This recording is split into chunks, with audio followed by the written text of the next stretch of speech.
അധ്യായം 5. ജനക്കൂട്ടത്തെ കണ്ടപ്പോൾ യേശു മലയിലേക്ക് കയറി.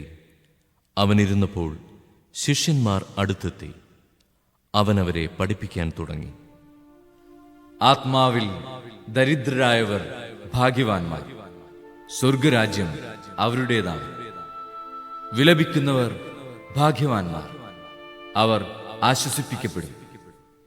ശാന്തശീലർ ഭാഗ്യവാന്മാർ, അവർ ഭൂമി അവകാശമാക്കും.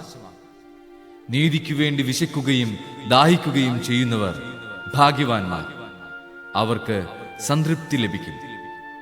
കരുണയുള്ളവർ ഭാഗ്യവാന്മാർ, അവർക്ക് കരുണ ലഭിക്കും. ഹൃദയശുദ്ധിയുള്ളവർ ഭാഗ്യവാന്മാർ, അവർ ദൈവത്തെ കാണും. സമാധാനം സ്ഥാപിക്കുന്നവർ ഭാഗ്യവാന്മാർ, അവർ ദൈവപുത്രന്മാരെന്ന് വിളിക്കപ്പെടും. നീതിക്കു വേണ്ടി പീഡനമേൽക്കുന്നവർ ഭാഗ്യവാന്മാർ, സ്വർഗരാജ്യം അവരുടേതാണ്. എന്നെ പ്രതി മനുഷ്യർ നിങ്ങളെ അവഹേളിക്കുകയും പീഡിപ്പിക്കുകയും എല്ലാവിധ തിന്മകളും നിങ്ങൾക്കെതിരെ വ്യാജമായി പറയുകയും ചെയ്യുമ്പോൾ നിങ്ങൾ ഭാഗ്യവാന്മാർ. നിങ്ങൾ ആനന്ദിച്ചാഹ്ലാദിക്കുവിൻ.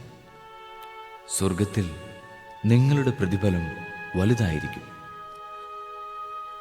നിങ്ങൾക്ക് മുമ്പുണ്ടായിരുന്ന പ്രവാചകന്മാരെയും അവർ ഇപ്രകാരം പീഡിപ്പിച്ചിട്ടുണ്ട്. നിങ്ങൾ ഭൂമിയുടെ ഉപ്പാണ്. ഉറകെട്ടു പോയാൽ ഉപ്പിന് എങ്ങനെ വീണ്ടും ഉറകൂട്ടും? പുറത്തേക്ക് വലിച്ചെറിഞ്ഞ് മനുഷ്യരാൽ ചവിട്ടപ്പെടാനല്ലാതെ മറ്റൊന്നിനും അത് കൊള്ളുകയില്ല. നിങ്ങൾ ലോകത്തിൻ്റെ പ്രകാശമാണ്. മലമുകളിൽ പണിതുയർത്തിയ പട്ടണത്തെ മറച്ചുവെക്കുക സാധ്യമല്ല. വിളക്ക് കൊളുത്തി ആരും പറയുടെ കീഴിൽ വയ്ക്കാറില്ല, പീഠത്തിന്മേലാണ് വയ്ക്കുക. അപ്പോൾ അത് ഭവനത്തിലുള്ള എല്ലാവർക്കും പ്രകാശം നൽകുന്നു. അപ്രകാരം മനുഷ്യർ നിങ്ങളുടെ സൽപ്രവൃത്തികൾ കണ്ട് സ്വർഗസ്ഥനായ നിങ്ങളുടെ പിതാവിനെ മഹത്വപ്പെടുത്തേണ്ടതിന് നിങ്ങളുടെ വെളിച്ചം അവരുടെ മുമ്പിൽ പ്രകാശിക്കട്ടെ. നിയമത്തെയോ പ്രവാചകന്മാരെയോ അസാധുവാക്കാനാണ് ഞാൻ വന്നതെന്ന് നിങ്ങൾ വിചാരിക്കരുത്. അസാധുവാക്കാനല്ല, പൂർത്തിയാക്കാനാണ് ഞാൻ വന്നത്. ആകാശവും ഭൂമിയും കടന്നുപോകുന്നതുവരെ സമസ്തവും നിറവേറുവോളം നിയമത്തിൽ നിന്ന് വള്ളിയോ പുള്ളിയോ മാറുകയില്ലെന്ന് സത്യമായി ഞാൻ നിങ്ങളോട് പറയുന്നു. ഈ പ്രമാണങ്ങളിൽ ഏറ്റവും നിസ്സാരമായ ഒന്ന് ലംഘിക്കുകയോ ലംഘിക്കാൻ മറ്റുള്ളവരെ പഠിപ്പിക്കുകയോ ചെയ്യുന്നവൻ സ്വർഗരാജ്യത്തിൽ ചെറിയവനെന്ന് വിളിക്കപ്പെടും. എന്നാൽ അത് അനുസരിക്കുകയും പഠിപ്പിക്കുകയും ചെയ്യുന്നവൻ സ്വർഗരാജ്യത്തിൽ വലിയവനെന്ന് വിളിക്കപ്പെടും. നിങ്ങളുടെ നീതി നിയമജ്ഞരുടെയും ഫരിസേയരുടെയും നീതിയെ അതിശയിക്കുന്നില്ലെങ്കിൽ നിങ്ങൾ സ്വർഗരാജ്യത്തിൽ പ്രവേശിക്കുകയില്ലെന്ന് ഞാൻ നിങ്ങളോട് പറയുന്നു. കൊല്ലരുത്. കൊല്ലുന്നവൻ ന്യായവിധിക്ക് അർഹനാകുമെന്ന് പൂർവികരോട് പറയപ്പെട്ടതായി നിങ്ങൾ കേട്ടിട്ടുണ്ടല്ലോ. എന്നാൽ ഞാൻ നിങ്ങളോട് പറയുന്നു, സഹോദരനോട് കോപിക്കുന്നവൻ ന്യായവിധിക്ക് അർഹനാകും. സഹോദരനെ ഭോഷ എന്ന് വിളിക്കുന്നവൻ ന്യായാധിപ സംഘത്തിന്റെ മുമ്പിൽ നിൽക്കേണ്ടി വരും. വിഡ്ഢി എന്ന് വിളിക്കുന്നവനാകട്ടെ നരകാഗ്നിക്ക് ഇരയായിത്തീരും. നീ ബലിപീഠത്തിൽ കാഴ്ചയർപ്പിക്കുമ്പോൾ നിന്റെ സഹോദരന് നിന്നോടെന്തെങ്കിലും വിരോധമുണ്ടെന്ന് അവിടെ വെച്ചോർത്താൽ കാഴ്ചവസ്തു അവിടെ ബലിപീഠത്തിന് മുമ്പിൽ വെച്ചിട്ടുപോയി സഹോദരനോട് രമ്യതപ്പെടുക. പിന്നെ വന്ന് കാഴ്ചയർപ്പിക്കുക. നീ പ്രതിയോഗിയോട് വഴിക്കു വെച്ചു തന്നെ വേഗം രമ്യതപ്പെട്ടുകൊള്ളുക. അല്ലെങ്കിൽ പ്രതിയോഗി നിന്നെ ന്യായാധിപനും ന്യായാധിപൻ സേവകനും ഏൽപ്പിച്ചു കൊടുക്കും. അങ്ങനെ നീ കാരാഗൃഹത്തിൽ അടയ്ക്കപ്പെടും. അവസാനത്തെ ചില്ലിക്കാശും കൊടുത്തു വീട്ടുവോളും നീ അവിടെ നിന്ന് പുറത്തു വരികയില്ലെന്ന് സത്യമായി ഞാൻ നിന്നോട് പറയുന്നു. വ്യഭിചാരം ചെയ്യരുത് എന്ന് കൽപ്പിച്ചിട്ടുള്ളത് നിങ്ങൾ കേട്ടിട്ടുണ്ടല്ലോ. എന്നാൽ ഞാൻ നിങ്ങളോട് പറയുന്നു, ആസക്തിയോടെ സ്ത്രീയെ നോക്കുന്നവൻ ഹൃദയത്തിൽ അവളുമായി വ്യഭിചാരം ചെയ്തു കഴിഞ്ഞു. വലത്തുകണ്ണ് നിനക്ക് പാപഹേതുവാകുന്നെങ്കിൽ അത് ചുഴുന്നെടുത്ത് എറിഞ്ഞുകളയുക.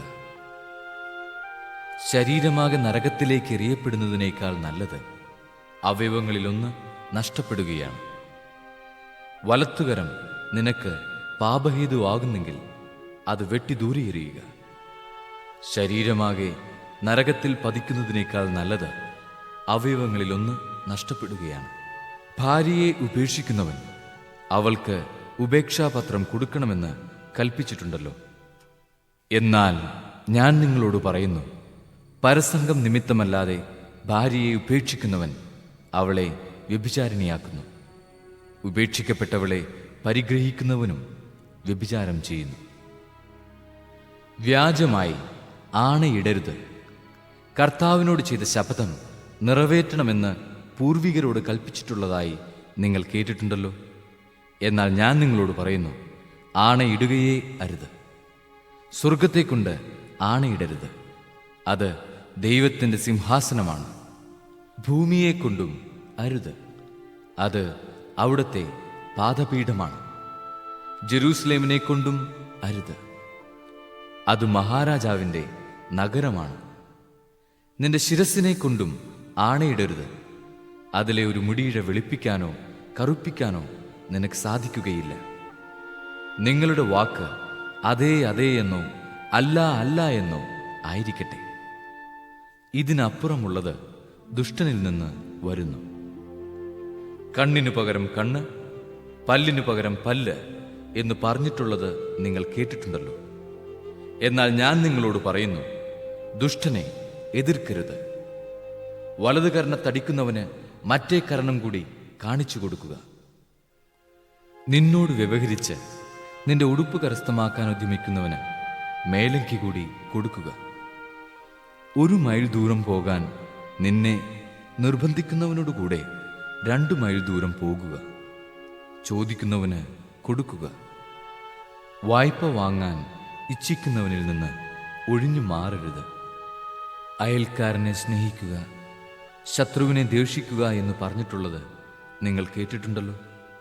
എന്നാൽ ഞാൻ നിങ്ങളോട് പറയുന്നു, ശത്രുക്കളെ സ്നേഹിക്കുവിൻ, നിങ്ങളെ പീഡിപ്പിക്കുന്നവർക്ക് വേണ്ടി പ്രാർത്ഥിക്കുവിൻ.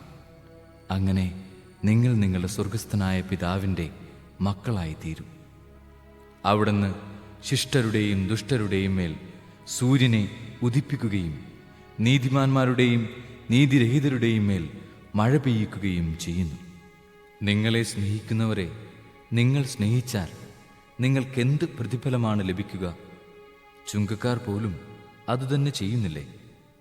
സഹോദരങ്ങളെ മാത്രമേ നിങ്ങൾ അഭിവാദനം ചെയ്യുന്നുള്ളൂവെങ്കിൽ വിശേഷവിധിയായി എന്താണ് നിങ്ങൾ ചെയ്യുന്നത്? വിജാതീയരും അതുതന്നെ ചെയ്യുന്നില്ലേ? അതുകൊണ്ട് നിങ്ങളുടെ സ്വർഗസ്ഥനായ പിതാവ് പരിപൂർണനായിരിക്കുന്നത് പോലെ നിങ്ങളും പരിപൂർണരായിരിക്കുവിൻ.